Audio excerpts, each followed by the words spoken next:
আসসালামু আলাইকুম, hello everyone, welcome back to my new video. আশা করি দেশে এবং দেশের বাইরে, কাছে এবং দূরে যে যেখান থেকে আমার এই ভিডিওটি দেখছেন, আল্লাহর অশেষ রহমতে সকলে ভালো আছেন, সুস্থ আছেন। আলহামদুলিল্লাহ, আমরাও ভালো আছি। আমার নতুন আরেকটি ভিডিওতে সবাইকে ওয়েলকাম করছি। অনেক মানুষ আছেন যাদের কপাল বড় থাকে এবং তারা তাদের এই বড় কপাল ঢাকার জন্য বিভিন্ন রকম হেয়ার কাট দিয়ে থাকেন। কপালে চুল কম থাকলে কপাল বড় ও চ্যাপ্টা দেখায়। সাধারণত হরমোনের পরিবর্তন, জেনেটিক কারণ বা পুষ্টির অভাবে চুল পড়ার সমস্যা হয়ে থাকে। চিকিৎসা বিজ্ঞানের ভাষায় একে অ্যালোপেশিয়া বলে। কপালের সামনের দিক থেকে চুল ওঠা শুরু হয়ে আস্তে আস্তে পেছনের দিকে যেতে শুরু করে এবং টাক পড়ে যায়। ঘরে বসে হাতের নাগালে যদি এর সমাধান থাকে তাহলে কেমন হয়? আসুন জেনে নেই ঘরোয়া পদ্ধতিতে কপালে চুল গজানোর কিছু উপায়। 1. Oil massage. চুলের বৃদ্ধির জন্য সবচেয়ে অপরিহার্য হচ্ছে অয়েল মাসাজ করা। অয়েল মাসাজের ফলে চুল বৃদ্ধি পায় এবং এতে চুল শক্তিশালী ও পুষ্টি সমৃদ্ধ হয়।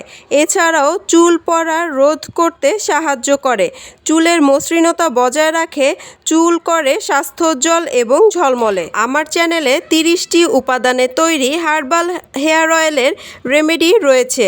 আপনারা চাইলে সেই রেমেডি ফলো করে তেলটা বানিয়ে নিতে পারেন। কপালে এবং যেই অংশে চুল উঠে ফাঁকা হয়ে গেছে সেই সব জায়গায় আপনারা ক্যাস্টর অয়েল এবং ভিটামিন ই অয়েল ব্যবহার করতে পারেন। এর ফলে নতুন চুল গজাবে। এছাড়া আপনারা চাইলে পেঁয়াজের রস ব্যবহার করতে পারেন। পেঁয়াজের রস নতুন চুল গজানোর ক্ষেত্রে খুবই উপকারী একটি উপাদান। 2. নিয়মিত মেহেদি পাতা ব্যবহার করা। মেহেদি আমাদের চুলের জন্য অনেক বেশি উপকারী। চুলের যত্নে নিয়মিত ব্যবহার করতে পারেন মেহেদি পাতা। এখন তাহলে চলুন জেনে নেওয়া যাক মেহেদি পাতা আপনাদের চুলে কিভাবে ব্যবহার করবেন।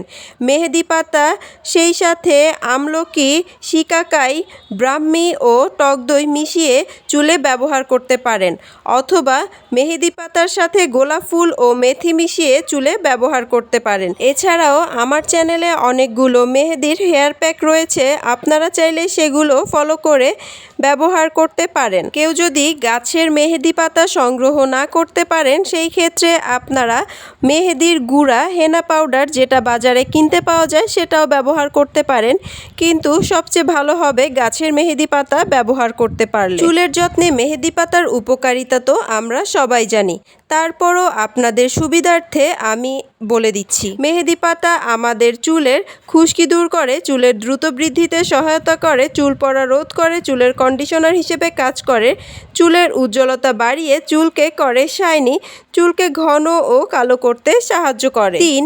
ন্যাচারাল বা প্রাকৃতিক উপাদানে তৈরি হেয়ার প্যাক এবং হেয়ার মাস্ক ব্যবহার করা। ব্যস্ততার মাঝে যারা নিজের জন্য সময় পান না, তারা সপ্তাহে একদিন হলেও চুলে একটি হেয়ার প্যাক অথবা হেয়ার মাস্ক ব্যবহার করবেন। আমার চ্যানেলে অনেক ইজি হেয়ার প্যাক, হেয়ার মাস্কের রেমেডি রয়েছে, আপনারা চাইলে সেই রেমেডিগুলো ফলো করে ব্যবহার করতে পারেন আপনাদের চুলের যত্নে। 4. নিয়মিত শ্যাম্পু ব্যবহার করা। শ্যাম্পু চুল এবং মাথার স্ক্যাল্প পরিষ্কার রাখে, যার ফলে চুলে খুশকির সমস্যা কমে। 5. টাইট করে চুল বাঁধবেন না। চুল খুব শক্ত করে বাঁধবেন না বা পনিটেইল করে বাঁধবেন না, এতে চুলের ফলিকল নষ্ট হয়।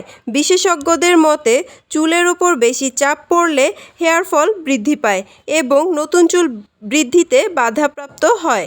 তাই যতটা সম্ভব চুল হালকা করে বাঁধুন অথবা চুল খোলা রাখার চেষ্টা করুন। 6. পুষ্টিকর খাবার খাওয়া।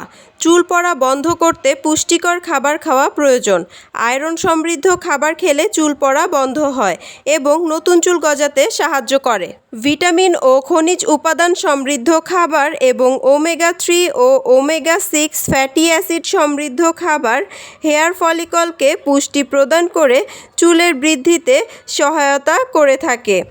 এতক্ষণ তো জানলেন চুল পড়ে গেলে অথবা চুল পড়ে যাদের মাথার সামনে কপাল ফাঁকা হয়ে গেছে অথবা টাক পড়ে গিয়েছে তারা কি করবেন, কি করলে নতুন চুল গজাবে।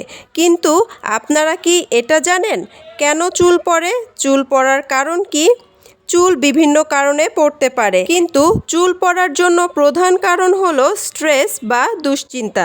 স্ট্রেস কমানোর চেষ্টা করুন, পুষ্টিকর খাদ্য গ্রহণ করুন, নিয়মিত ব্যায়াম করলে আপনার শরীরের পুষ্টির ভারসাম্য ঠিক থাকবে, স্ট্রেস কমবে এবং নতুন চুল গজাবে ও চুল শক্তিশালী হবে। আশা করছি আমার আজকের ভিডিওটি আপনাদের ভালো লাগবে এবং উপকারে আসবে। এই ধরনের আরও নতুন নতুন বিউটি টিপস এবং রেমেডি পেতে ফেসবুক পেজ লাইক, ফলো এবং ইউটিউব চ্যানেল সাবস্ক্রাইব করে পাশে থাকবেন। যারা কাজটি অলরেডি করে ফেলেছেন তাদেরকে অসংখ্য ধন্যবাদ। ভিডিওটি ভালো লাগলে ভিডিওতে একটি লাইক, কমেন্ট এবং শেয়ার করতে ভুলবেন না। আপনাদের একটি লাইক, কমেন্ট এবং শেয়ার আমাকে নতুন নতুন আরও অনেক ভিডিও করার উৎসাহ যোগায়। আমার আজকের ভিডিওটি এই পর্যন্তই। সবাই ভালো থাকবেন, সুস্থ থাকবেন। আল্লাহ হাফেজ। Thanks for watching.